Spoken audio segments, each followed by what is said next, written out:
Hey everybody, welcome to the Elseworlds Exchange. I'm Sal, and as always, my co-host Joel is joining me from Cape Joel. I sure am. We are talking today about The Simpsons because it's a big part of not only the culture and about Americana and internationally, it's a huge show, but because it's a big part of our lives and our upbringing, and it informed a lot of sensibilities. So before we get into like favorite episodes and favorite sketches and favorite clips and jokes and references, and about which seasons are good and which seasons are garbage. Let's just talk about when we first found it and how. Like, what were the circumstances by which we became... Because I think I can say this without telling tales out of schools. Joel, you're a Simpsons fan.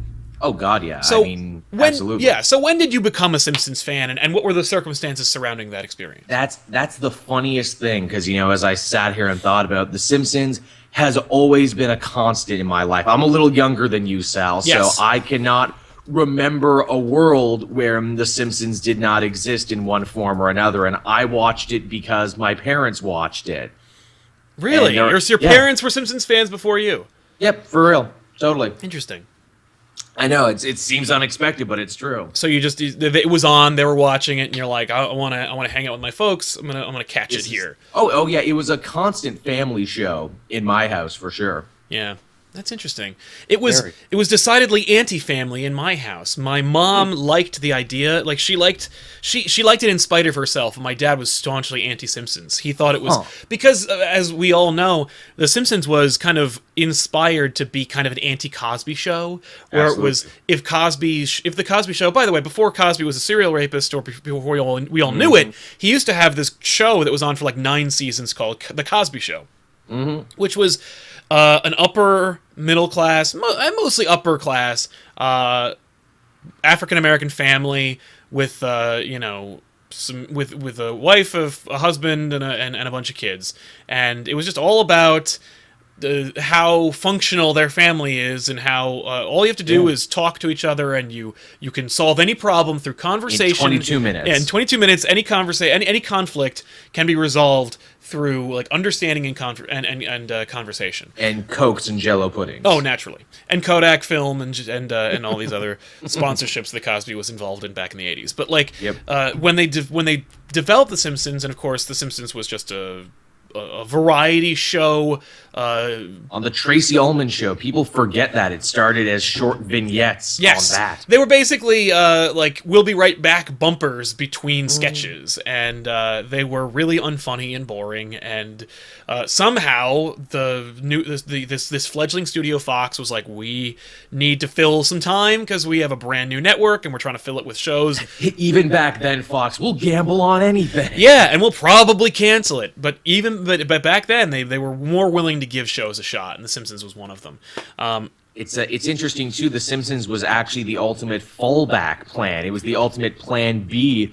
Groening never thought that The Simpsons would take off and be huge. He was developing his own independent comedy comic, The Funny Bunnies, and you actually see Funny Bunny in Simpsons occasionally. Oh yeah, no, they had been working on Binky's Life in Hell for years, and if you've never read them, they're kind of like Far Side meets like The Onion, or crap, what's a good like Saturday morning breakfast cereal. It's like a very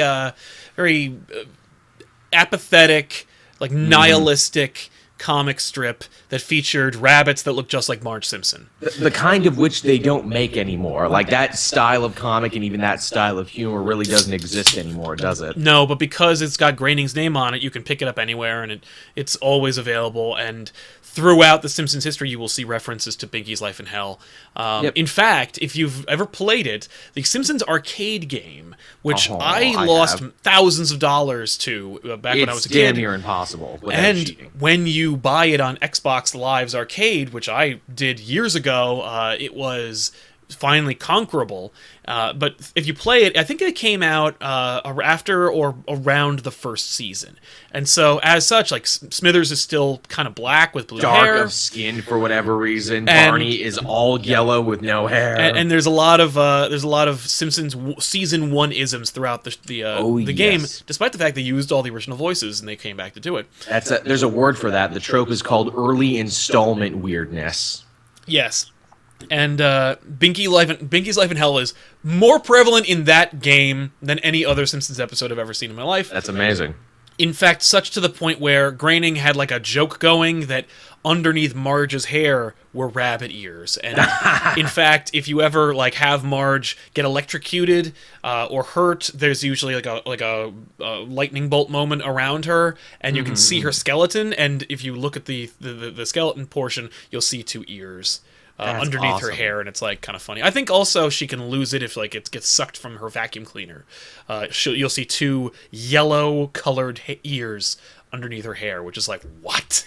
I gotta go check that back now. Wow, that was canon for him. That was canon for Greg. Marge is actually a rabbit from Binky's Life in Hell. That was canon. Another canon, season 1ism that they threw away almost immediately was Bart has no respect for Homer Simpson, his father. He hates his dad, or he doesn't have any respect for him, but he loves and respects Krusty the Clown. And and after season 1, the plan was Homer Simpson was going to actually have been Krusty the Clown the whole time. Yeah, wow. Which they make fun of in another episode when Homer becomes a Krusty impersonator because their heads are shaped exactly the same. By the way, probably one of my favorite episodes. I'm just going to mention that once in a while, but that is a great one. It's seriously one of my favorite fucking episodes of all time. But so yeah, when I first started watching The Simpsons, it was in secret, like Lane in the in her house in Stars Hollow on Gilmore Girls. I would secretly. That was a really far reach for me to tuck in a Gilmore Girls. I was going to be like, wow, I was not expecting a Gilmore Girls. Let me tell you something. I've been going to Stars Hollow for every day for the last 6 months, just revisiting that upper middle class Connecticut town because I am a Gilmore Girls fan. Yeah, I guess you're. Isn't that show coming back? Didn't they get a movie? They're doing 4 90-minute movies that will be coming November 25th or something like that, or right around the time that Doctor Strange comes out. The only reason I know about that is because John Oliver was talking about that, because obviously he's got the big HBO show now and he's involved. They made a promo video in which Lorelai, the Lauren Graham character, is musing about whether I think Amy Schumer would be a fan of hers, and then it's buttoned at the end by saying, "Do you think John Oliver would find me sexy?" And John Oliver's like, "Yes, I do find you sexy." I'm one to make fun of you for Gilmore Girls. If everyone said, "Hey, Joel, what about the first couple seasons of Charmed?" I'm like, "Yeah, I watched Charmed in the background." I don't blame you. I mean, like, the fact is, I thought Gilmore Girls was stupid. This is turning into a Gilmore Girls episode. Which, by the way, I discovered there's a podcast called, like, The Gilmore Guys. I was like, what? Damn it! I was a few months before my time. I was just like, man, I could have created a Gilmore Girls podcast where it's just a couple of bros broing out about Rory and Lorelai. But anyway. Don't dog Lorelai. Actually, this is amazing. This is something we got to do. Yeah. This is another episode. Be sure to mark this one down, all you fine Reddit people out there who are finally keeping track of this for us. Shows that you wouldn't think guys would be into, but are into. But are into. Like, that's one. Because there's a couple that I could name. Like, I watched way more Sailor Moon than I care to admit. I did as well. See, there's a friggin' episode right there. I bet there's more. It's like, but you know what's great though? Yeah, insert girl show here. Yeah, Usagi-chan. But yeah, like, so anyway, getting back to The Simpsons. So it was a secret in my house. My mom was totally more okay with me watching The Simpsons, but once my dad got home, which was around the time that The Simpsons would be on television, I would have to find another way to catch it. And done that. Eventually, I just forced. Like, I was just like, I'm not gonna pretend. This is too big a part of my life. I'm not going to pretend to not like this show or pretend that it's okay for you to have a fucking problem with it. And it was one of the first beginnings of the times when I actually stood up to my folks, or at least my dad. You were being Bart in that one there. I was. I'm like, you know what? No, this is a cultural icon. Don't have a cow, man. Mark my words. And so it became a big part of my life, and such that I actually wound up forging friendships and relationships based on the secret language of Simpsons quotes. How could you not? That show changed the way people talk, not just in North America, but in the world. Don't have a cow, man. I caramba. Yeah, I mean, just the colloquials alone are synonymous with Americana and the culture. Excellent. Everything has even yoink is a Simpsonsism. It's like Shakespeare, in that we got so many different words and ideas and cult influences on language from Shakespeare's plays that he just made up. The Simpsons did the exact same thing to modern language. Hi doodly doodly, neighbor. Yeah. So yeah, the fact is, we both grew up in our own way watching The Simpsons. I was there when, Maggie shot Mr. Burns, spoilers for 20 years ago. Which is a reference to Dallas, everyone, an even older show. Yep. So just to prove that every idea has already been done even before The Simpsons did it. Also, the first time that The Simpsons did a two-parter was the Who Shot Mr. Burns episode. The only time they ever did a two-parter. Again, I haven't watched the show in forever, but I'm almost certain that was the only time they ever did a two-parter. I literally, and here's the thing, here's where we separate the men from the boys, or at least from the Simpsons fans to the Simpsons fanatics. I haven't watched The Simpsons in 19 seasons. I watched longer than you. I want to say I checked out somewhere around the 20th season, which in and of itself is still pretty amazing. That's pretty hardcore for me. I'm like, to be like, yeah, watch 20 seasons of a TV show. Simpsons season 9, I was like, I think I have to stop watching the show. And I can't remember which episode it was. I remember that the Frank Grimes episode was a big turning point for me because because so many people hold that up as a classic. I know they like it a lot, but for me it was one of my favorites. Yeah, it was a turning point for me because it represented a fundamental misunderstanding of the Homer Simpson character. That he is a dangerous idiot, and if anyone from the real world was ever forced to spend even 5 minutes with him, he would go insane. Right, exactly. We're gonna have to take a pause for a second because I have somebody at my door. So I will entertain the chat. Yeah, hang out. I'll be right back. Hey, chat, it's just you and me. It's Cape Joel on the Elseworld Exchange. How y'all doing? I can be lazy too. Ooh, what's this say? High voltage? I'm Homer Simpson.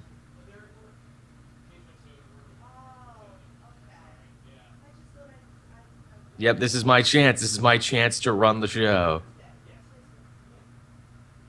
Yeah, don't mess it up. This might be my only shot.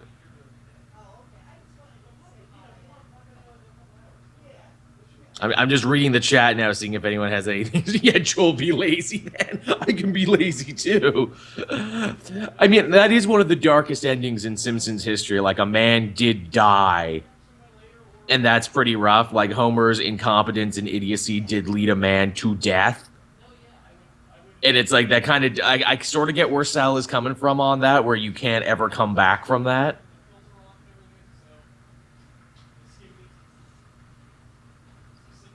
I wouldn't say there's much Simpsons versus South Park. I mean, that was just South Park saying it's hard to write a show in that sort of style where you know that they did everything because, Simpsons did it. Simpsons already did it.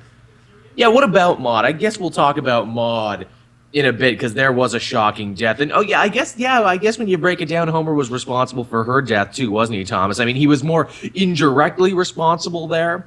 But, yeah, I guess he did. Death is always serious, Josh. Sorry about that. The facilitator of The Simpsons, my mom, just stopped by to say hi to people in my house. But that's nice. Yeah, but the Frank Grimes episode was a real turning point for me because it was a really weird callback to continuity. Mm-hmm. Where Grimes references all these other things. There's a lot of great jokes in it too. I live above a bowling alley and below another bowling alley. You've got lobsters for dinner. Lobsters for dinner. 2 cars in your garage. Would you like to see my Grammy? But there's also this fundamental misrepresentation. Grimes almost represents, in my world, Tiffany, because Tiffany hates The Simpsons and really has a bad hatred of Homer Simpson. Really? Yeah, she thinks that he's an oafish, thoughtless dullard who cares for no one but himself, and he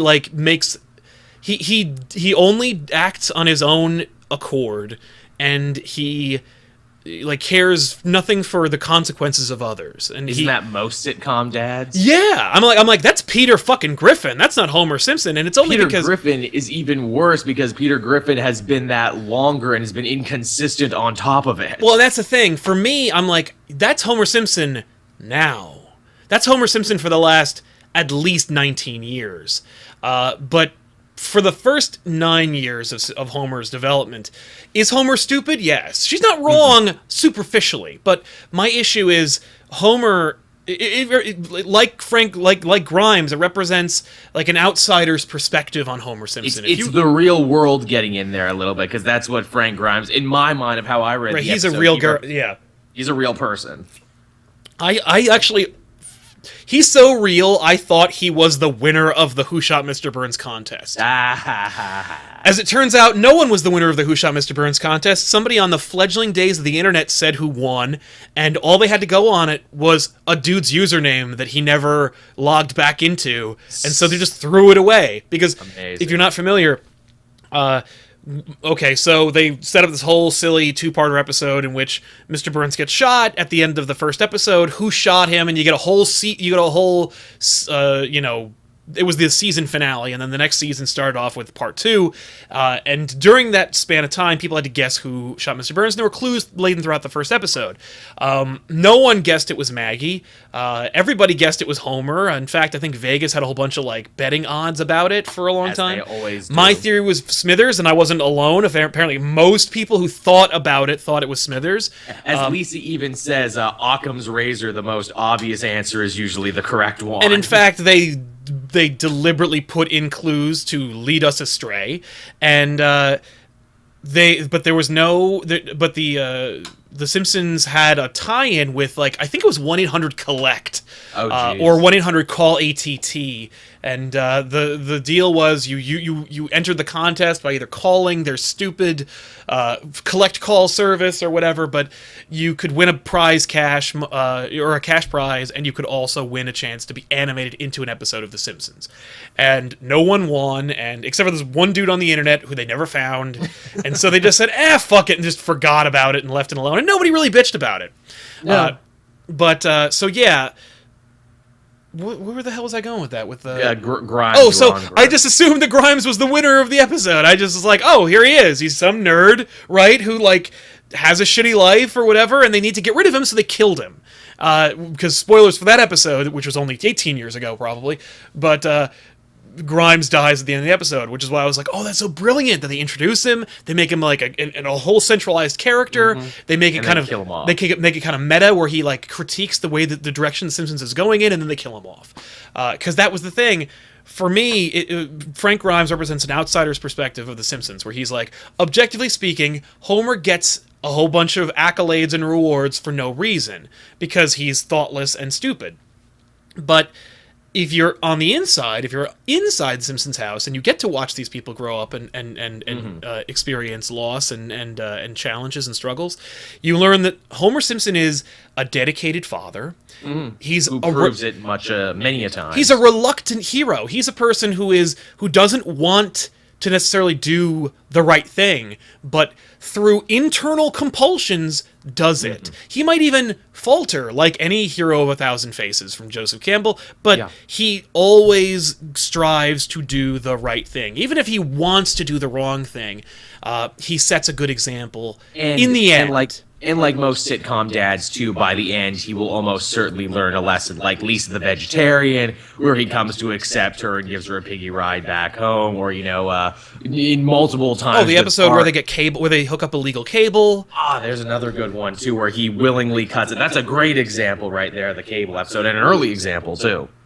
Exactly. And it's funny how Lisa often will challenge Homer to be better. She's the conscience. She's the angel on his shoulder for a chunk of the time. And by the way, they have no connection. There's no, objectively, Lisa is, an antagonist for Homer because she challenges him, and she makes life harder for him because she doesn't embody any of his values or judgments. It's funny you should say that they don't have much in common. I've been working under this theory forever now, and it's never panned out in the show, and they've never actually run with it, even though I think they should. Lisa is a prodigy genius. She's a musician and everything. Where does she get that musical talent from? It's clearly not Marge. Meanwhile, Homer, as we can see, has been in several bands over the years.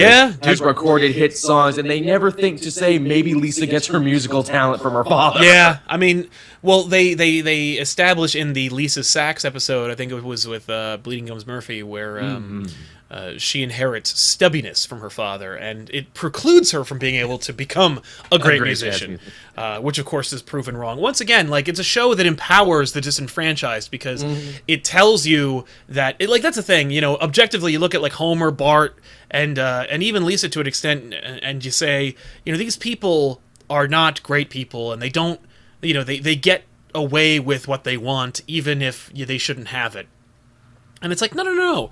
These people, like Bart, for example. Bart is objectively a Dennis the Menace miscreant, right? He has a slingshot, he is a tormentor, he is a bully, and he's a thief. Well, the fact is, Bart has his own bullies. Yeah. Bart is constantly beaten on.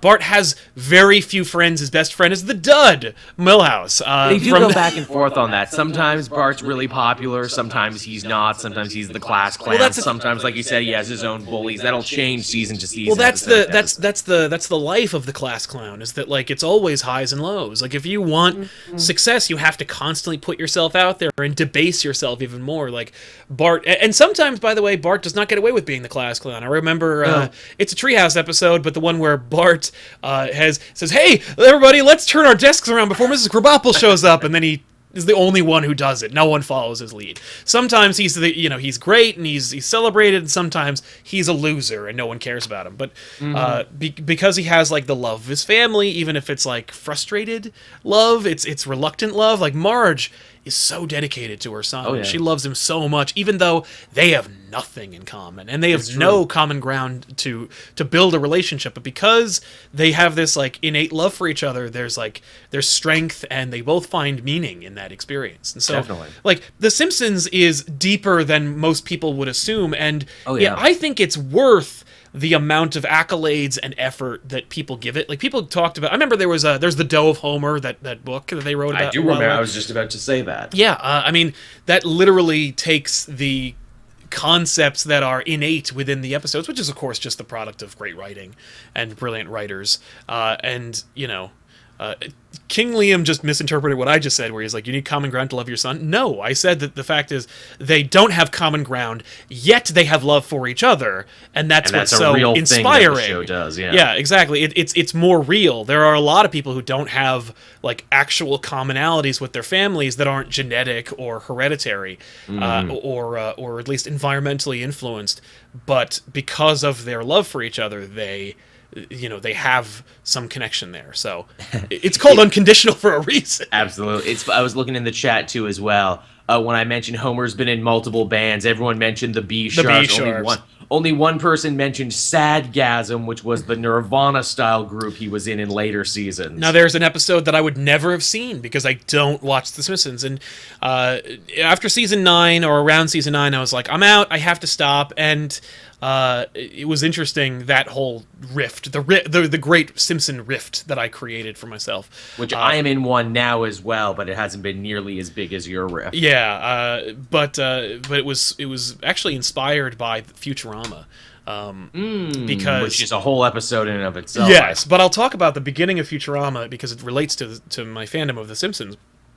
I remember when Futurama aired, of course. It was in 1999. It was right around the millennium. And because it was all building off of its own,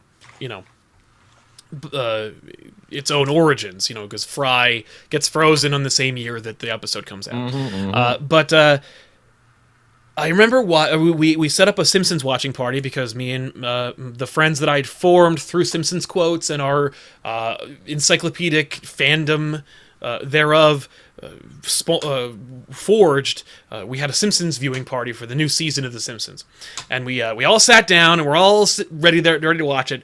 And The Simpsons comes on, and it was such a lousy episode. And I don't remember what the hell episode it was, to be honest with you, but you could look it up if it's just what episode did whatever aired at the same day. Whatever the first season episode of The Simpsons was when they aired Futurama is the episode where I went, oh shit, The Simpsons is shitty, or at least that episode is shitty. And then Futurama came on immediately after that episode. They were like, okay, and then check out this other thing, and it was fresh and new. And I fucking hated it. I thought it was weird. I thought it was too niche. I thought it was very specific. I'm like, The Simpsons has broad appeal. It's about a family. Oh, yeah. You could do anything. You could do a sci-fi episode. You could do a horror episode or a romance episode. Or there's a reason Simpsons is huge all over the world, and Futurama's been canceled multiple times. Exactly, and it's because like one has general appeal and the other one has very, very specific niche appeal. But I watched Futurama and I hated it, and part part of the reason why I hated it was because I loved it so much. And I knew it would hurt you in the end because this is Fox. No, it wasn't even that. I wasn't even worried about being canceled. I hoped it would get canceled immediately. I was like, this is the first episode. There's no way this thing's going to fly because for me, I hated it because it was so good and The Simpsons was so bad. And it made me think that the people who worked on The Simpsons who made it good left. And went ship to that show. And went and did this crappy niche Simpsons episode that was stretched out into an entire premise. I'm like, look at low rent Homer Simpson and Fry in this like Treehouse of Horror like sci-fi themed episode of The Simpsons. But amazingly, but what was hilarious was, number one, that was true. Cohen and Keeler and unfortunately not Schwartzwelder, but like other significant people who worked on The Simpsons left and went and worked on Futurama and made a fantastic show. But it wasn't until the show got canceled. I watched 2 episodes of Futurama when it was on. The first episode and the last episode. I watched it because I was like, fuck that show. It's over. Yes. And I watched the series finale, which was the Idle Hands. The extra long episode. And yes. I fucking cried. Oh, it's a beautiful episode. Because it was so good. You can tell they made it like they never thought they would do another one. Obviously, they would come back and do it again. With the holophoner and the devil, and it was so funny, and it was so great. And it's a musical episode. Who doesn't love a musical episode? And of course, The Simpsons pioneered, like, at least not pioneered it, but at least defined what a musical cartoon episode should be. It's true. I mean, hey, you love your Adventure Times, you love your Steven Universes. Simpsons did it first. I hesitate to say Simpsons did it, but I would say thank The Simpsons for that, because there are so many great songs from that era. And let's talk about songs right after I wrap up this anecdote. I hate every ape I see. From chimpanzee to chimpanzee. I love Stop the Planet of the Apes, I Want to Get Off is a fucking amazing idea. Every time Dr. Zaius comes up in conversation, I immediately think of the song. I also love the animation for that, where Dr. Zaius just standing there.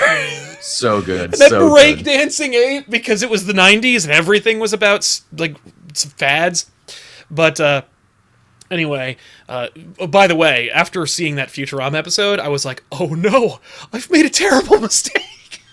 Because The Simpsons just kept getting worse and worse and worse, and to my knowledge, and I'd never even seen, and I could have just been enjoying Futurama that entire time, and maybe helping it not die. It's true. My breakup with Simpsons was a lot less, a lot less messy. Like my breakup with Family Guy was much like yours, what you're describing here, where it's like, okay, not funny anymore, done with it, I'm out. Cashing out my chips, I quit. With Simpsons, it was more like I missed an episode here and there. Then I missed a couple more, and then I'm like, you know what? I don't need to watch this every Sunday when it's new. I'm good now. We agreed we'd see other shows, me and The Simpsons. Yeah, for us here, occasional co-host of on our channel, Ethan, had a very similar experience with Futurama, where he was like, those first 2 seasons are fucking amazing, and then it just kept getting worse and worse and worse. I didn't think that, but hey, to each his own. But like, he liked it because it was a show. Like Family Guy started out kind of like a proto Simpsons, but with those cutaway gags. He really liked like the internal humor. He didn't Family Guy, not Futurama. No, not Futurama. I'm sorry. If I said Futurama, I meant Family Guy. Okay. I agree with him in that, because there's another show that kept getting canceled and kept getting brought back in different forms. Yeah, Futurama. That's a whole other episode. Which, by the way, like, that was a show where I also was like, this show's fucking great, and then they brought it back, and I'm like, this show needs to stop. Those movies. I'm like, the first one, I'm like, okay. Bender's Big Score was all right. The rest are incredibly forgettable. So not just incredibly forgettable. Beast of the Bleeding Backs almost wrecks the whole ship. Like, almost sinks the whole ship. Oh, that's the one with the space god, right? Yeah. With the any show where it's like, and now our characters are going to meet God. Well, except for the episode where Bender meets God, and that one's fantastic. That was an amazing episode, that's right. No, it's more like the second you make all of your characters throw away their relationships for no reason. Yeah. And instead, like, and just let David Cross do what he wants. Like, no, thank you. But speaking of God, you know who else met God? Homer. And Homer met God, and that's a fantastic episode. That Homer meeting God, and of course God, like, all the animals come up to him and he pets them, and that was also funny because at the end of the episode, he says, like, what's the meaning of life? And he's like, you find out when you die. And he's like, I can't wait that long. And he goes, you can't wait 6 months? And I was like, oh no! Because I'm like a nerd, and I was like, that's real. That's gonna happen. Yeah. I love too when Bart asks him about God. It's like, hey, you met the big cheese. What was he like? Oh, soft voice, good smell. Yeah, good smell all around, and a class act. So, okay. Let's talk about some Simpsonsisms. Some isms that you find prevalent in your favorite episodes that might not necessarily be because of great writing, but just because the environment was a hotbed for genius. For me, I'll kick it off really quick with just one little thing, and it's the off-screen joke where, as it turns out, when you watch The Simpsons with commentary, you find out that like there are episodes that are just too short, and they need to pad them. And that's why the couch gag is the way it is. That's why you get longer and more intricate couch gags, and it's where you get jokes that repeat themselves, like the episode with Treehouse of Horror when he's talking to the shopkeeper, and he's like, "Take this object, but beware, it carries a terrible curse." And he's like, bad. But it comes with the free Frogut.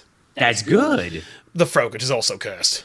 Oh, that's bad. But it comes with your choice of topping. That's good. The topping contains potassium benzoate.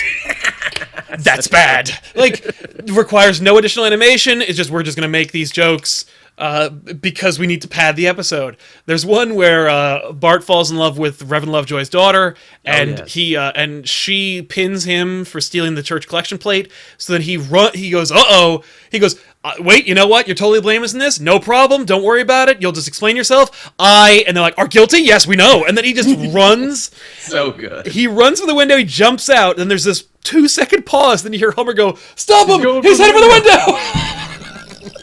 So funny. But it's just because they were like, we need it to be 5 seconds longer.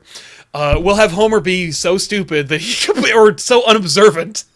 Best delayed reaction. People were saying, too, the couch gags got so elaborate in Simpsons, they let Rick and Morty take over a couch gag. Rick and Morty weren't even the first ones to, for the first crossover couch gag where they started throwing at other things. But Rick and Morty's easily one of the best in recent memory. It's an elaborate short. It's a 5-minute It's just a crossover episode. Just, let's watch Justin Roiland and Dan Harmon and the people from Rick and Morty show how much they love The Simpsons. And you know what? They're fans like I am, because every reference in that is a reference to the old show. Bobo the bear is in there. Fucking the Krusty the Clown evil doll is in there. Just so many little references. The ball of Marge's necklaces are in there. It's just amazing. Rick saying, watch out, Morty. You know how many characters there are in this show? Anyone could walk by it. They had George Bush as their neighbor. That's a great episode from a long time ago. That is, yeah. Bad Neighbors. They even do an episode, they even threw in Futurama jokes into that crossover, by the way. They did. There's like the living Slurm dispensary. I was like, oh, Slurm being in the Rick and Morty universe. Yes! It's all connected, man. As nerds, we love that shit. We do. Now, I love to know, now I'm so excited as a nerd to be like, yes! Futurama exists in the Rick and Morty universe, and so does Gravity fucking Falls. Yeah. By the way, if you're not familiar, go just YouTube or just Google Gravity Falls Rick and Morty. Alex Hirsch and Justin Roiland are buddies, and they tried to create like a crossover character who would appear in both shows.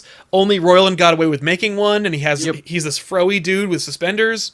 But there's one of Rick's portals opens, and the things that get sucked through Stan's portal go through Rick's portal. Go through there, and you see that. Apparently, too, there's also like a third show from one of their buddies that's being held hostage by Fox and just never released. Yeah, that sounds about right. But yeah, what are some of your Simpsonsisms that you enjoy? Just some like little references or jokes or gags that they do. Here's some stuff that kind of got dropped in later seasons, and I'm sure you'll remember. Lisa was really sad in the first couple more grounded seasons, like clinically depressed in the first couple seasons. Her brilliance precluded her from happiness. Yeah. And that was kind of really deep and interesting for that character. But they handled it with grace and dignity. They didn't go full sad like Futurama would have, but they also they don't make her clinically depressed. They're just like, no, I think that's the writers infusing their own experience into Lisa, where they're like, this is what it's like to be really smart and a child. You have no friends, you have no connection with anybody, and you're left alone with your thoughts, and you're smart enough to know you're alone with your thoughts. So, like, what will that make? It'll just make you lonely. Finn Network asked who Homer's brother. It's Herb. Herb is his brother. Herb, voiced by Danny DeVito. Yes. Sorry, Joel. Go ahead. I was going to say, and one of the best episodes that dealt with Lisa's sadness was the great birthday episode, Stark Raving Dad, wherein Bart gets Michael Jackson to sing her a song. That is unbelievable. And by the way, so many cameos in that show. The most cameos of any show on TV. Yeah. Michael Jackson was one of the few people who, in the beginning of The Simpsons, asked for a pseudonym to be placed as a credit instead of his own, so you never see his name appear in the credits. Also legally, he doesn't sing that song. That's a Michael Jackson impersonator singing, even though Michael Jackson does the dialogue for Leon Kompowski. Yes, he plays Jackson plays the bricklayer from Paterson, New Jersey, but they have a licensed, or like Michael Jackson's official singing impersonator does the song. Interestingly enough, Michael Jackson came in to hear it, liked it so much that he sang the song as well. Wow. And it's heavily implied that while they were legally not allowed to use the Michael Jackson cut, they might have just used it anyway because of how good the impersonator was. And who could tell? And who could tell? And now they should just tell us because no one's going to sue them. It's true. It really is. But, yeah, that was a good episode because it also demonstrates how the Simpsons express their love for each other. Bart loves his sister, and he does torment her because he's a brother, and that's what brothers do. But he's also deeply damaged by or affected by the damage that he does to her when he forgets her birthday. It's true. And so, as such, he creates something that she would only really appreciate. Something musical. The episode 2 where Bart sells his soul and Lisa buys it back for him, that's pretty great. That's a fucking fantastic episode. Great ending, too. Probably one of the smartest things they ever say on that, where it's like, Bart, some religions believe that you aren't born with a soul, that you have to earn one through suffering and prayer and everything else. And he's like, well, I'm just going to play it safe. Yep. I need a soul, Ralph. Any soul. Yours! Come on. Hey, Alf is back in Pog form. That every time Alf comes up, people make a joke where it's like, remember Alf? He's back. Even back then, they were making fun of how irrelevant Alf was. Yep. That's another good one. And in terms of conversationally ruined, thanks to The Simpsons, sometimes I will say, anytime, chum. And the animation's perfect because he's like, yeah, hey, amazing They perfectly get jokes. That in there. Yeah. But yeah. So yeah, okay. I quit The Simpsons season 9, and that's when I feel like it died. What were some of your favorite episodes of The Simpsons? Oh, man. One that always comes to my mind, Camp Krusty is a really great one. That's a good one. Fun fact about Camp Krusty, that was supposed to be the movie. That was going to be the plot for the Simpsons movie back when they were kicking that around. Even back then, and you can kind of see how that plot would have been stretched out into a movie because you have an actual villain in that episode in Mr. Black and the Bullies, which Mr. Black, Mr. Black, my good friend, Mr. Black, which you normally don't get in a Simpsons episode. You don't get this is the antagonist. Well, that's because The Simpsons was at one point in time really fucking brilliant and clever, where they're like the villain is human human nature. Like, the villain is all of us. Homer could be the villain of one episode. Bart could be a villain. Reverend Lovejoy could be a villain. Mr. Burns is the only one who crosses that line from everyday villainy to cartoonish super villainy. Of course, you could also, I guess, count Dr. Colossus as a villain as well. Oh, God, yeah. There's just a super villain that lives in Springfield. Isn't that amazing? Well, occasionally he lives on Death Mountain, but he was barred from living there. Oh, man, all my stuff is there. The Dr. Colossus gag where he's like, he was a rank amateur compared to Dr. Colossus, and he pushes the belt buckle and he has Colosso boots. He'll slam him into the ceiling, and he goes, when is my lawyer coming? I cried from laughter at that moment. Also, don't forget Malloy the cat burglar. There's another guy. Oh, it's you, Malloy! Yes, you can use my ointment, but next time clean off the applicator. He had sneakers for sneaking. That's fucking, what's his name? Sam Neill played him. And Meal Mox just reminded me about Hank Scorpio, who has, I think, the best theme song ever Scorpio. He'll sting you with his dreams of power and wealth, but beware. Yeah. It's a real Bond theme. It's a perfect Bond theme. Yeah, it's just And what a clever idea where they're like, look, if you worked for a Bond villain, it would probably be really good so long as you weren't involved in like the actual taking over the world thing or you weren't a henchman. Yeah, that's one of my favorite episodes. It's not one of the top 5, but it's certainly a favorite. Oh man, the Denver Bronco. You just don't understand football. That's so good. And they never explain, well, what did he do with the Denver Broncos? Yeah, what did he do? How did he... Did he sell them back? What? Right? It didn't work out. He doesn't have any money. Clearly not. But yeah, so some of your favorite episodes going on from there. Max Power, there's another classic one. Homer legally changing his name. I missed that one. I don't think I was. Oh, really? You never saw the name change episode? No, I don't think I lasted that long. Oh, you owe yourself to see Max Power. Yeah, he changes his name. Okay, because there's like a crappy Miami Vice cop show on where there's a detective named Detective Homer Simpson, and he's really great in the pilot episode, but then they turn him into a fat, bumbling dude. I remember that. Yes, I remember that episode. Shit. Yes, and then he changes his name to Max Power and changes his whole life. Right. I got it off a hairdryer. One of my favorites is A House Divided from season 8. It's Kirk and Luann Van Houten get divorced. Yeah. Just that made me think that Kirk Van Houten was hilarious. It made a great, American Gladiators jokes. Oh yeah. Come on, Lulu, let's roll. They would eventually get back together in later seasons. I know, I heard that. Yeah. Not a fan. It's fine. It doesn't, it's less offensive than them retconning how Homer and Marge meet and get married, but whatever, because they do that. It's funny that Nirvana Sadgasm episode I mentioned retcons and refits their origins to now be in the 90s, like they just got married and are living together in the 90s, even though that's impossible because they met when they met in that other episode. It's the first one where it's like, wow, what a sliding time scale. Right, but all you have to do is just slide the time scale and just change the freaking machinery around them every decade. Yep. What the hell? That made that also popularized "Can I Borrow a Feeling?" and of course, I sleep in a racing car. Do you? I sleep in a big bed with my wife. Well, and I love it. He's not being vindictive or mean. He's just observing. I don't sleep in a racing car. I sleep in a big bed with my wife. My favorite bit in that episode is the Cracker Factory guy. Look, crackers are a family food. Happy families. Maybe single people eat crackers too. We don't know. We don't want to know. So what? After all this, just thanks, goodbye. I don't remember saying thank you. Yeah, exactly. I like that. By the way, that deep dive to continuity when we have the great episode where it's the Two Krusties episode, and Tony the Clown, which is a reference to like an old In Living Color joke, where he goes. Homer performs as Krusty the Clown for Milhouse's birthday, and he says, are you impressed, Bart? My dad got Krusty the Clown to appear at my birthday party.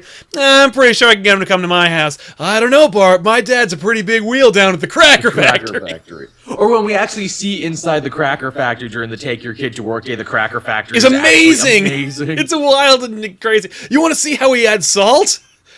Or what about the crackers that already have the peanut butter in there? Put on a helmet, son, and they slide down and they play the 60s Batman theme. It's like, where were they going? Yeah. What were they doing? I don't know, but fucking good.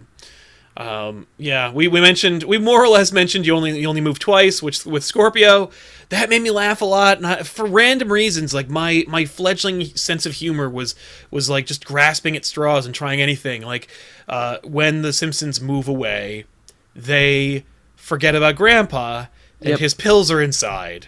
And when he doesn't have them, he turns into a woman. Because of course. But that has for whatever reason, by the way, I can't laugh nearly as hard as I used to at Grandpa and all the Grandpa-isms about being old and dead. But the Treehouse of Horror episode where they're like, anytime we could fall asleep, we could die. And he goes, man, welcome to my world.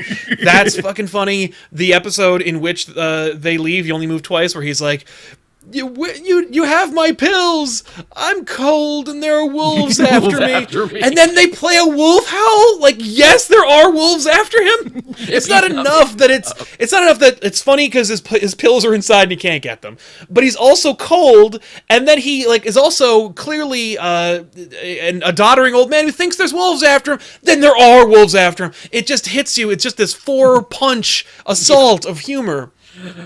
You got to think, too, in the chats, bring it up. Grandpa's had his own moments, too. Remember how he was, basically the Howling Commandos in World War II? Oh, the fighting, or the fish. Flying hellfish. The flying hellfish. So good. And, of course, that's another one where Mr. Burns is a out-and-out villain. Straight up anti. He tries to murder Bart in that episode. To murder Bart? Oh, God, straight-up murder. Yeah, I remember the one where they were the Greyhounds, and he sings that amazing "See My Vest" song. And then, real gorilla chest, and then he's gonna kill Bart and Lisa. He's like, I'm gonna oh crap. He says, here's a phone. Look at you standing on your standing and walking like a couple of Rory Calhouns. Let's make references because the kids love Rory Calhoun jokes. Oh yeah. But all of Burns' references are that, like in the baseball episode, which is another classic filled with celebrities, when he tries to get a team together. It's like, well, but Mr. Burns, your right fielder's been dead for over 100 Exactly. years. You, Strawberry, hit home run. That whole episode makes me laugh until I cry. So good. Scour all the leagues, Smithers. The National League, the Negro League. Like, what are you doing? The one moment for Mr. Burns that will make me laugh until the day I die is when Mr. Burns is... it's Mr. Burns' casino, and he's touring the docks with Mayor Quimby. And he says, "No, I remember my carefree days as a boy during these at these docks." And it's him as a child, and it's 1905, and he's operating the bumper cars, and he hits what is clearly an Irish descendant of Homer Simpson. Oh, and I know. he goes, and he hits him, why, Master Burns, carry on! And then he just keeps hitting him, oh, me legs, who'll provide for me little ones? And he laughs for 3 days. That is pretty... What were you thinking about there, Mr. No, Smithers, what was I laughing at now? Oh, yes, that crippled Irishman, because he ends the story, he tells you what happens to him. Or when he's talking about the unions, too, where they're bringing that guy out there, it's like, atoms, I knew it. It's like, one day the workers will have a union, but then we'll get too big and corrupt, and the Chinese will eat us, or no, the Japanese will eat us alive. The Japanese! That'll never happen. Exactly. And Burns going, I'll avenge my father. Crap. The Monorail is a great episode. Another amazing song. Monorail. Yeah. Mono. What about us brain-dead slobs? You'll be given cushy jobs. The ring came off my pudding can. Try my penknife, my good man. That's gold. If you've never watched, Conan O'Brien wrote that episode, and he also sings it at some Simpsons celebration. It's kind of fun. That's great. Yeah, I mean, that's how long Simpsons has been on, everyone. There's a whole generation of people who only know Conan as a talk show host. He wrote some of your favorite episodes of The Simpsons. He actually quit and had to pay a heavy fine to do his own talk show. That was a big deal. They had to buy him out of his contract, yeah. Yeah, they were really pissed at him for a while. Now they suck his dick every chance they get. Oh, of course. And why wouldn't you? And when wouldn't you? It's Conan O'Brien. You need a stepladder, but it's still pretty great. It's tall. Similarly, Homer the Great, which is the Stonecutters episode, which is another amazing song. Oh, I love Homer the Great. Who controls the British land? That also the metric system down. Who keeps the Martians under wraps? The other thing that's great is with that episode is you get some great Homer or Mr. Burns jokes, but you also get Patrick Stewart being funny before that was a thing. Before he played his Dad. Yeah, before he played his own character on American Dad. Now let's all get drunk and play ping pong. That is so good. What is it? Take off the rock of shame. Yes, attach the stone of triumph. You could tell he had a blast doing that. He's just cutting loose, being really fucking funny. We are now the order of no homers. No, we can have one. We could have one. But you let Homer Glumpet join. It's been happening all my life. So good. Oh, I mean, Sideshow Bob. We got to talk about that. Sideshow Bob. Sideshow Bob. Sideshow Bob jumped the shark. He was fucking brilliant. I remember every time Sideshow Bob showed up, I'm like, we're in for an amazing episode. Until Brother from Another Series. Which one was that again? That was the one where Niles plays his brother. Oh, really? You think that was the shark? I thought that was kind of awful, and then they were like, and then they killed him, and then it turns out they didn't kill him because they they kept going with that. Because they kept going with him. Afterwards. I'm like, oh, because he was too good to get rid of. I'll tell you. Here's an episode you didn't see, and you can tell me if this is a good idea or not. Okay. So eventually, in one of the later seasons, someone tries to kill Homer Simpson. You know, his brakes are getting cut. He's getting threatening letters. And he doesn't know what to do, and obviously Wiggum can't help him because Wiggum's an idiot. Yep. And Wiggum says, okay, well, the only way to understand a killer is to get into the mind of him. So it's like Silence of the Lambs now? It's just like that. So we'll get Sideshow Bob out of jail, and it's funny, they have him like in octopus restraints. He's hanging upside down, and his hair are all in their own restraints. Right, okay. And he says, we'll get him out. We'll put like a shock collar on him, and he'll follow you around, Homer, and try and help find the guy who's trying to kill you. And we find out at the end of that episode that the guy who was trying to kill him was actually Frank Grimes Jr. Oh. And Sideshow Bob has to help protect Homer and tries to help, save him. But then at the end, he tries to kill Bart anyway, because of course he does. Naturally. That's cool. I mean, like, just leave Frank Grimes alone. I can't remember. Did they kill his son at the end of that episode, or did they send him to jail? I can't remember what they did. But yeah, I would assume they didn't kill him just because they want to keep using those ideas. I don't think he ever came back ever again. I will say, apropos Sideshow Bob, the Cape Fear episode is the best Sideshow Bob episode. Mm-hmm. Also has a great song in it. If you ever watch that, it's a great episode because there's a moment where Sideshow Bob steps on a rake. Over and over. For about like 2 minutes. So when you're watching the audio commentary, Kelsey Grammer it's in an interview. Kelsey Grammer talks about that recording. He goes, when it's in the script, it says Sideshow Bob steps on rake, mutters to himself. That's it. So then that's another example of how they were like, let's take this joke and push it a little more. So they just reused his like 7 times. Which is funny because in the Poochie episode, when Homer meets the woman who did Roadrunner, it's like, hey, did they pay you for each meep? No, they paid me for one meep and then played it. Exactly. I love that though. He hits those rakes, and then they call back to it for no reason. He gets on the boat, and there's another rake. Sings the HMS Pinafore, which is amazing. I like how it escalates, where it starts with him singing, right? And he's just singing on the bow of the boat. Then when we cut to a later part of the song, they're using parts from the boat. It's like kind of in the realm of possibility where they're just getting more intricate. And then finally he's wearing a full uniform and the flag drops. Like it just completely jumps like past any point of reasonability. But by that point you don't care, they've got you. Make them away, toys. It's a good thing this boat floated by this brothel. Yeah, God. I like the episode where Apu becomes a citizen. Oh, that's a fun one. And very, very, very true, and even strikes a chord today, actually. Yeah. Oh, yeah. Who needs the loving embrace of my Indian god when I have Ganesh? When I can have Tom Cruise and Nicole Kidman stare at me with their dead eyes. Cold dead eyes. The 127 episode spectacular is great because it finally gives you insight into the show.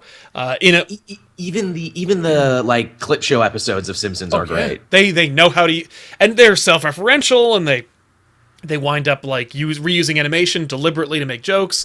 What's that? The 27 short films about Springfield, which is totally Pulp Fiction. I think that's amazing as a Pulp Fiction fan. That's an episode that is burned into my brain forever. I could do the Super Nintendo Chalmers scene, with anybody. If you know the scene, steamed hams. I'm from Utica. Steamed hams. Yes, and you call them steamed hams despite the fact they are obviously grilled. That scene and the do they have partially gelatinated non-dairy gum-based beverages? Mm-hmm. They call them shakes. Shakes. Pfft, I don't know what you're getting. Well, I know what I'm getting. Some donuts. Fun fact about Lou the Cop. When people asked Hank Azaria, who does his voice too, how do you come up with them? And he's like, all my voices are just bad impressions, and for Lou the Cop, it's just me doing a lazy Stallone is all it is. That's great. And I've never been able to hear that character the same way ever again after he said that. Yeah, that's really funny. He's just doing a lazy Stallone. All of his best characters are just terrible impressions of other people.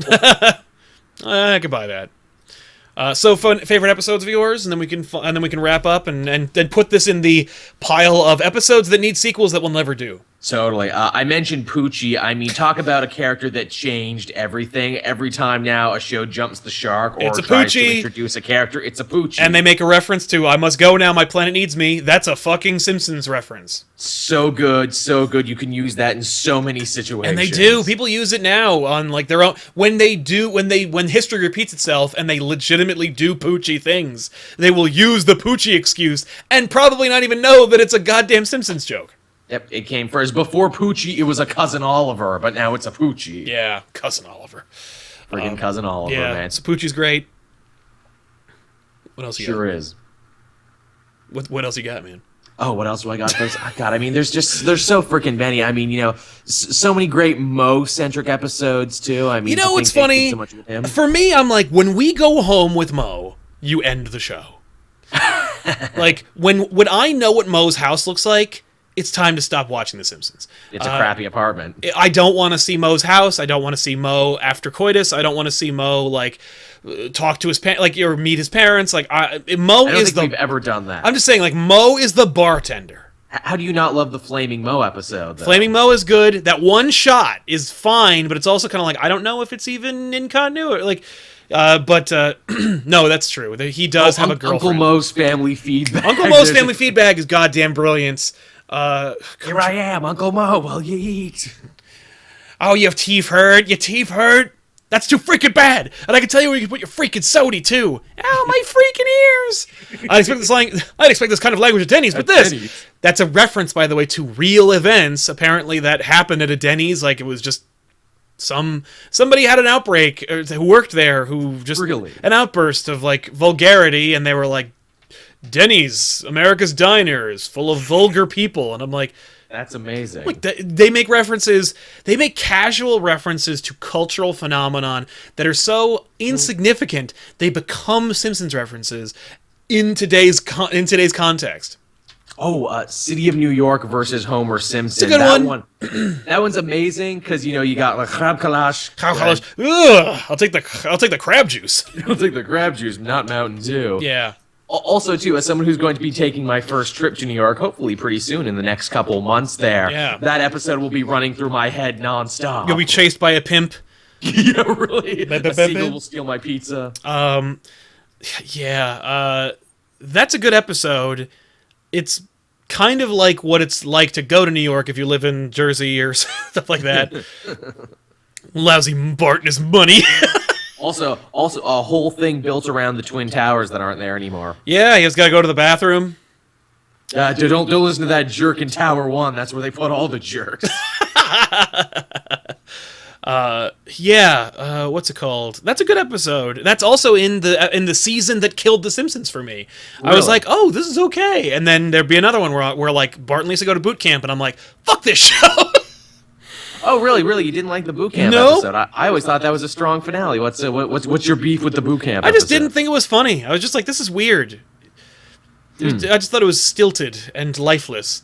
Also, speaking of that, during the first 8 seasons of the show, The Simpsons tried to do different things with animation where they would shoot it like a show or a movie where you'd see different shots, and they'd mostly be aping off of movies, but they'd be replicating them. It's not just like we're doing the same shot from Psycho. They'd animate that shit, and it's effort. Even if it is a ripoff, it's still transformative.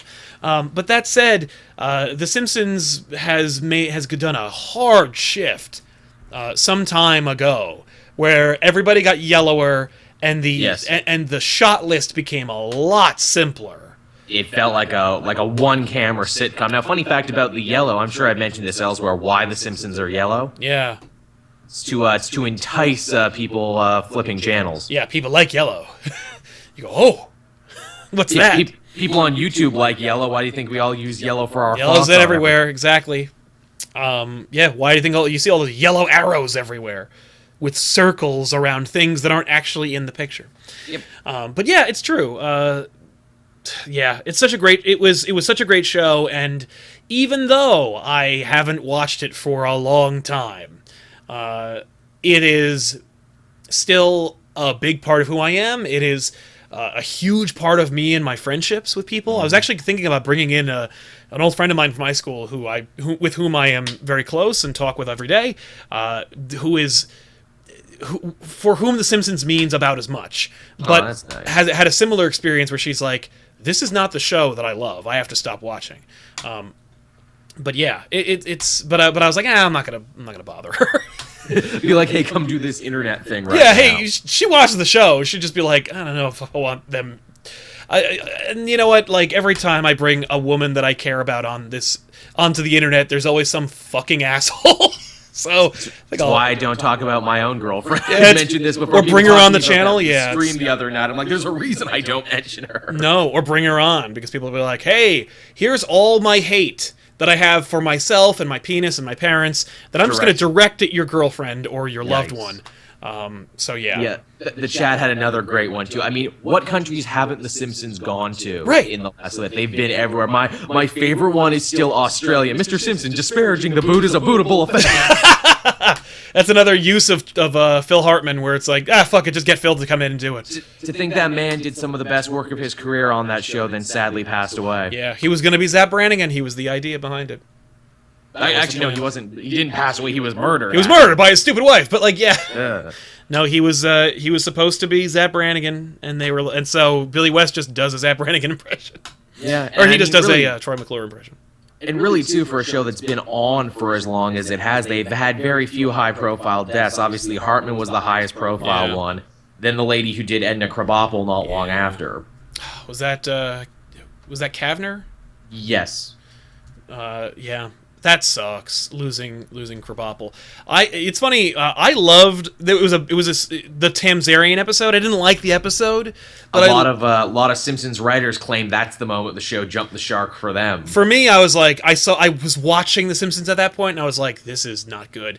But the Tamzarian episode sucks. But I love Tamzarian saying, "Well, what do you think, Mrs. Crabapple?" I'm like, wait a minute, are you fucking for real? It's been spelled Crabapple the whole damn time? Like, that blew my mind.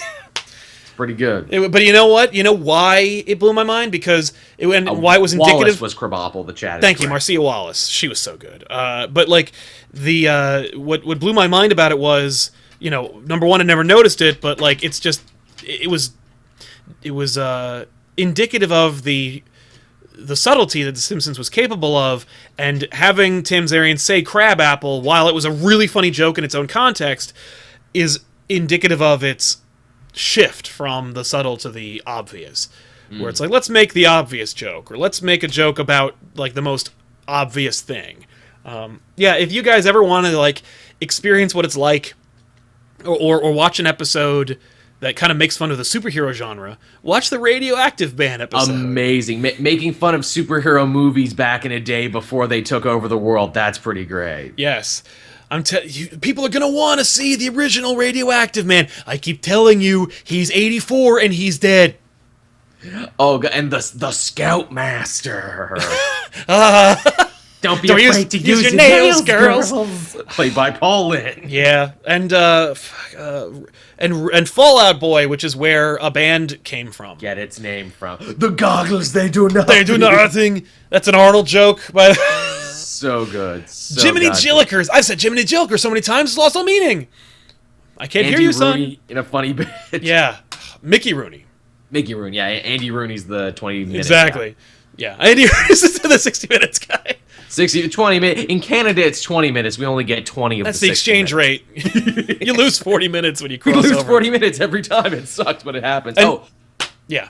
And the chat's saying, too, how have we not talked about Comic Book Guy yet? Let's wrap it up with Comic Book Guy, because Comic Book Guy is another character that, like, I don't want to see Comic Book Guy get a girlfriend. I don't want to see Comic Book Guy go home, or Comic Book Guy go home. I almost said Comic Book Girl 19.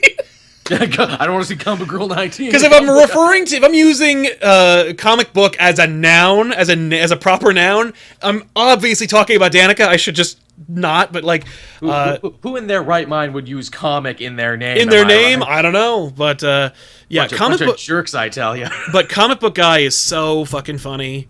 He's so true to life for a certain subsect of nerds. Like, we all know a comic book guy in our lives. You need to, like, not you need to watch out for Comic Book Guy. Like, he is a cautionary tale. He is a warning to all of us. And yet I think we all have a little comic book guy in us sometimes. Worst ending ever. That's also blank ever is Comic Book Guy. I can assure you I was on the internet within minutes registering my disgust throughout the web. That was later for me, but yeah. Yes, this should be adequate sustenance for the Doctor Who marathon. Oh, no, that wasn't as late as you think. No, it wasn't, but still, yeah. The internet joke. He was one of the first guys to really hop on the internet. He was. It was him and Homer's college friends in that amazing episode, also written by Conan O'Brien. Mm-hmm. We're on a message board talking about Star Trek. Yeah, these guys try to say the Captain Picard is better than Captain Kirk. Yeah, they're out of their minds. What should I plug back in? The rock tumbler, the TV? The TV! Oh, well, they'll never let us show that again. Wow! That's also, by the way, indicative of the times. It's like, yeah, there were things where you'd miss it. It would be on TV and then it was gone forever and you just had to take people's word for it. You youngins don't know how good you have it now, never missing anything. Yeah. Also, the chat saying too, apparently Comic Book Guy did get married. Yeah. Really? Did he marry Skinner's mom or did he marry somebody else? Because I know he was dating Skinner's mom for a while. Seymour, the house is on fire! That was one episode where he dated Skinner's mom because they both hated the same thing. That's right.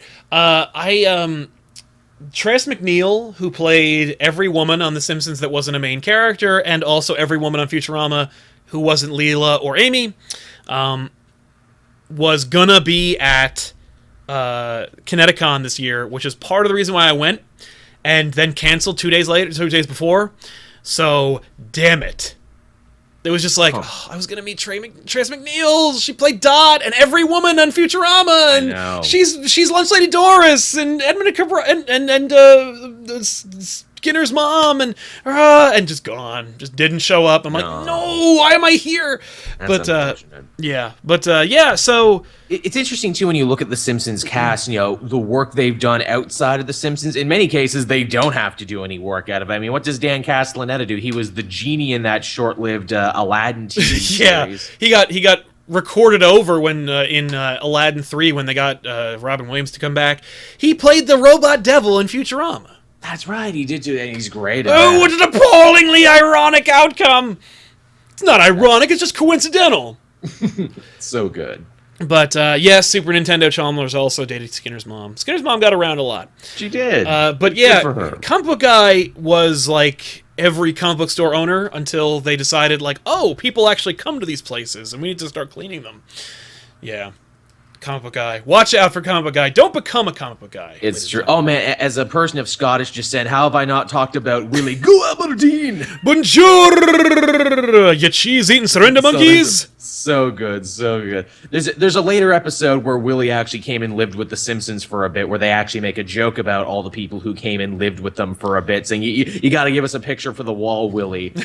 and they were doing Yep, and Otto in a very early episode. Yes, Otto. Yeah. They were doing like a Taming of the Shrew parody, but with Willie, where the kid's like, no, I bet we could turn him into a respectable gentleman.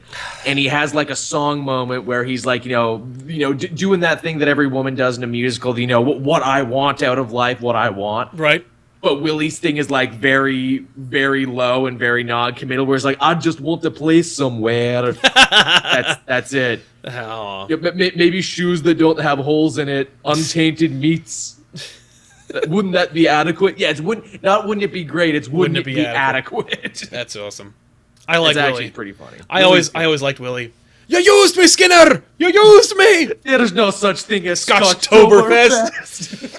Oh, God. Save me from the wee turtles! Oh, or the Sherry Bobbins thing, where it's like, we were supposed to be married in the old country. Yeah. Suddenly the ugliest man in Glasgow wasn't good enough. Well, it's good to see you, Will. That's not what you said the first time you saw me. Sherry Bobbins. That was another one that rubbed me the wrong way because they killed her at the end. I'm like, no. Didn't it, like, suck her into a jet engine? Yeah. She died the way they die in The Incredibles. Exactly. No capes. Or umbrellas, apparently. But anyway, I think we have to wrap up this episode of The Simpsons on Elseworlds Exchange. Keep going forever. We could just keep quoting stuff. Exactly, that's the thing. That's how you know you've made a friend, is when you can just toss out references and they just throw them right back to you. But thank you guys so much for watching this episode of Elseworlds Exchange. And hey, if you want to hang out with us more, or you want to find more stuff, make sure to, number 1, subscribe to Cape Joel, and number 2, visit us on the Reddits. We've got a subreddit over on reddit.com/r/ComicPOP where you can share your own ideas for Elseworlds Exchange. It's certainly where we've gotten this episode from. But stop on by our subreddit, and if you want to suggest a topic for Elseworlds Exchange, there's a mega thread going on in there right now where you can always submit an idea, or just, make a thread or comment, or, hang out. And everything that you need to find is right there on the right-hand side of the screen. But what's happening on Cape Joel that everybody can find this week that's happening, man? Well, if you head on over to the channel right now, of course, you can find the newest episode of the Comic Multiverse. Matt and I discussed the Rogue One trailer. We talked about what we read this week. It's a good time. Also, too, later today, I, of course, will be getting my review of Batman #5 out, and, just starting the ball rolling on all the comics that came out this week, so be sure to check that out. And also, check Sal and I out on The Pull tomorrow. Yep. That's going to be a thing? Probably. Okay, probably. So check us out there, probably. Yeah, I assume. I mean, that's up to Benny, man. I think he'll be back, so yeah. Yeah. And over here on Comic Pop, check us out tonight at 8 o'clock Eastern Standard Time when we release our episode of Back Issues, where we're going to be doing our longest episode yet, Planet Hulk. So we'll catch you guys next time. Thanks a lot for watching. Don't forget to like this video, subscribe to our channel, and if you're listening to this episode, make sure to subscribe on iTunes or Stitcher or any other place where podcasts are auditorily available. So Best Elseworlds Exchange ever. Best episode ever. Thanks a lot for watching, everybody. See you next time. Bye. Bye-bye.